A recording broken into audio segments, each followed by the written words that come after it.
Hey man, when I ask this question, are you a wolf or are you a dog?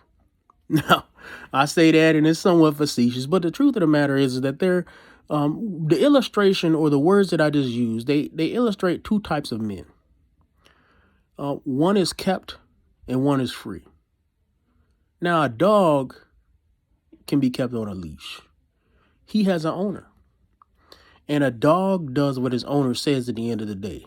A dog has some wild nature, but at the end of the day, he's only really allowed to do what his trainer allows him to do. And a dog can be trained to suppress his urges and suppress his natural instinct to the point where he's really not a danger to anybody. He's not a threat to anybody. He could be kept, right? He could be put on a nice t-shirt you could put on this dog, and he's no longer the creature that we would have once known. Whereas a wolf can't be kept. A wolf is free. A wolf, especially an alpha wolf, runs his pack.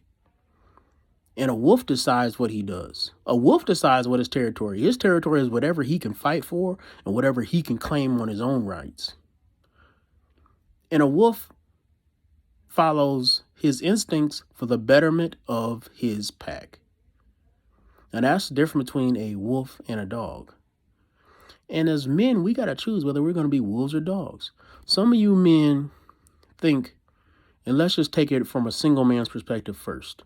Some of you men think that a married man has to be a dog and not a wolf. And that's simply not true. Some of you guys you see so many beat down married men who are submissive to their wives and pathetic at home and don't have a voice and can't tell anybody no. You've seen that so often. That's all you think marriage is. And I'm here to tell you it's not. There are men like myself who stand strong and stand free. And I love my wife and I let my wife have a lot of different freedoms. And I listen to my wife. But at the end of the day, I'm the man. I'm the one who decides the rules in the home. And I make that very clear. And I make no apologies for that because that's my calling. I'm the one who leads. I decide the rules for our children. I decide what they'll do. In the end of the day, I decide where our money goes. Now, I don't do that out of selfishness. I'm not just following a wild instinct. I'm not out there, after I go out there, I see another woman and I go after her. No, I do it for what's the best for my pack, which is my family, which is my larger family, my church, my Christian world. That's who I do it for. And so, listen, I have a responsibility to all my people, but at the end of the day, I will be leashed by no one. But on the other hand, there are a lot of you men who don't even know what it really means to be a man. You've been leashed so long. You're kind of like a dog who could jump over a fence, but he's been trained psychologically since he was a puppy that he couldn't approach that fence because it used to be an electric fence. You don't realize years ago, the master done got rid of that electric fence, but he's psychologically trained to never approach it. And that's how you approach life. You're afraid to take chances. You're afraid to say no. You're afraid to walk away from things. And because of that, you'll never be anything but a dog. And you need to realize that God didn't make you that way. God didn't make you to be leashed.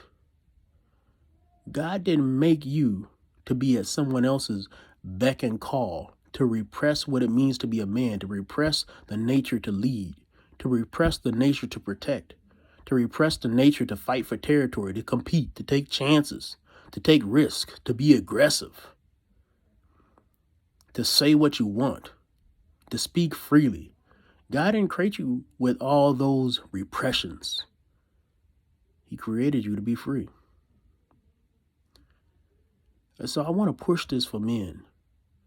Christianity, bold Christianity. I know, don't get me started on the weak Christianity that we see often in the church. I'm not talking about that Christianity. I'm talking about true Christianity as taught in the Word of God. I'm talking about the Christianity that says, as for me and my house, we will serve the Lord. And how did Joshua say that quote? Unless he was the boss of his house and unless he was the one who decided what would go on in his house. Joshua certainly was not leashed. Paul said, I might be jailed, but the word of God is not jailed. Even though Paul was put in jail, he was never leashed. He was never let anybody decide what he could and couldn't say unless it was God. Jesus was not leashed. He went into the temple and overturned the tables. He would not let the traditions that the Jews had been following leash him to a false religion. And so listen, we men need to reclaim our freedom. So I got to ask again. I know it's in somewhat tongue-in-cheek, but the truth of the matter is I'm asking this question for real. Are you a wolf or are you a dog? You got to decide.